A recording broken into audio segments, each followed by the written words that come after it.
The Aristocrats are a band consisting of some of the greatest players in the business. Marco Miniman, who is an actual drum machine. Guthrie Govan, who is just... You know what? Just listen to Louisville Stomp and that'll tell you all you need to know about this dude. Then you have Brian Beller, who is hopelessly overshadowed by his two fellow bandmates. You know, he kind of has the Alex Lifeson syndrome, where, you know, you're in a band with two of the greatest players in the world, and for that reason, you kind of get overlooked. Like, you know, they're still damn good, but like, come on, man, it's just kind of what happens when you play in a band with fucking Marco Miniman and Guthrie Govan. So, in honor of the band hitting their 10th anniversary just about a week ago, I'm gonna rank all whopping four of their albums. And yes, I do not have Aristocrats merch, but what I do have is this little guy right here. That is a signed Marco Miniman floor tom head, a little doodle there. I don't know, I guess it's supposed to be like Bart Simpson or something. But I got this when they came to Chicago for their, I don't know, 2015 tour, so I guess for their third album. Pretty cool. Not too bad. Limited edition, one of one.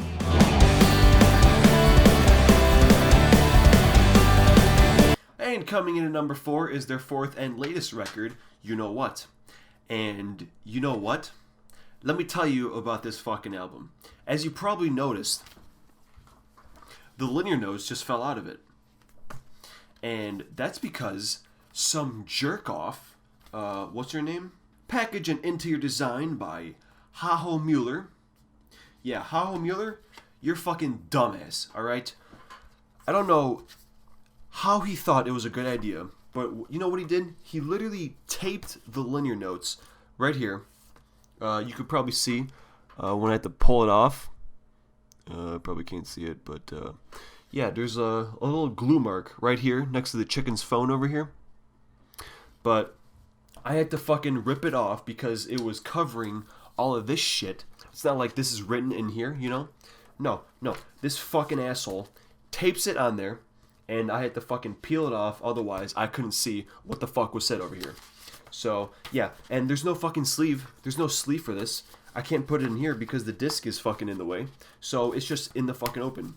You know, unlike every other album that fucking has this shit, you know, they include a sleeve in here. You know, nice little sleeve for your fucking linear notes. No, it's not on here. Yeah, let's just fucking take a piece of fucking tape and fucking tape it on there. Because, yeah, that's fucking amazing. So, fuck you, Haho Mueller. This album gets a 0 out of 10 for its packaging. But anyway, on to the actual music. So yeah, this is in last place because honestly, the songs just aren't really that interesting. I mean, compared to the other three albums, the only standout ones for me are When We All Come Together, Spiritus Cactus, and the Ballad of Bonnie and Clyde. Other than that, I don't know. It just doesn't really do it for me. The first album has way more wank on it than any of the other albums. And if you're unfamiliar with the term, wank is just dicking around on an instrument, because that's what a lot of this album is. Don't get me wrong, there are still some normal structured songs on it, but I'm pretty sure half of this album is just them going ham. And that's not as interesting to me as normal structured songs. Honorable mentions are Blowing 'Em in the Back and Sweaty Knockers for its sick-ass solos. My top 3 tracks are See You Next Tuesday, which has just some awful notes in there on guitar, but surprisingly, it kind of works in the context. I mean, man, leave it to Guthrie to figure out how to make that shit sound good. Blues Fuckers is high tempo and funky as hell, and then you have Flatlands, which is just super smooth. I don't know why the last part of this album is so much better than the first part, but that's just how it be.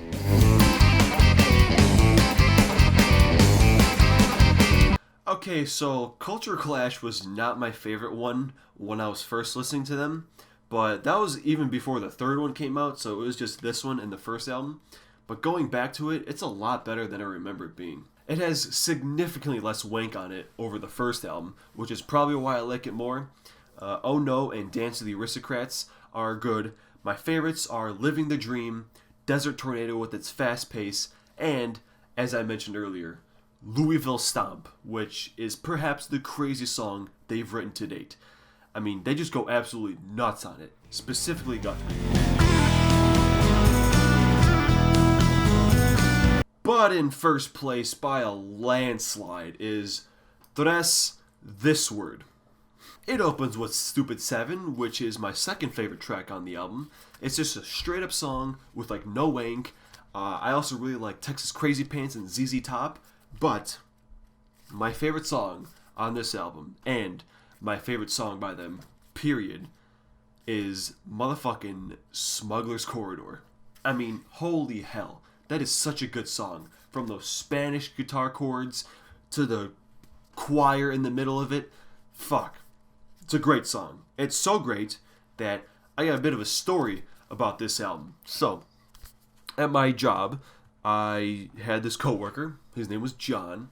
We were talking about some like music or something, and he was telling me how his favorite stuff is like instrumental music, you know, with guitars and stuff. Like he mentioned the band Fish. So I was like, oh, instrumental with good guitars. I got a band for you. You should check out the Aristocrats. They got a pretty sick song called Stupid 7. I think you'll really dig it. And, you know, one of my favorite songs is Smuggler's Corridor. I think you should check that one too. It's a little long, but, you know, he mentioned how he likes longer songs. It's fine. And the next time I saw him was 2 days later. And I was like, hey, man, check out that band? And he was like, oh, hell yeah. I listened to the whole album like 4 times already.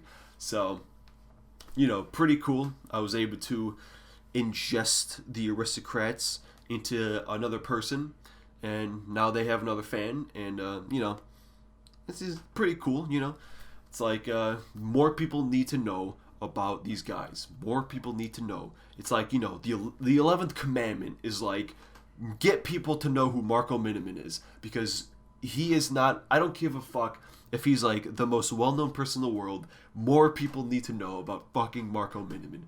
God damn it. So that is why this album comes in at number 1. So there you have it. There's my list. It goes 4, 1, 2, 3. Be sure to let me know what your favorite songs, albums, or what your ranking is.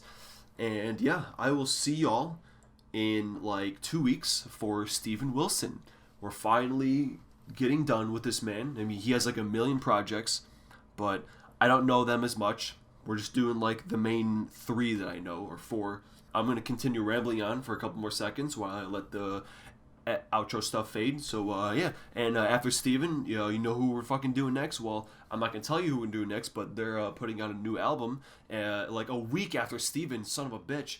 So I got to fucking start get my list ranking for those. I got to start going through the discography again, listen to that shit, so I can know what the fuck my ranking is, and then we will talk about them. And I'll probably do something with my other friend who is very much into this band, and you know, it's pretty good. Yeah, I'm gonna keep talking.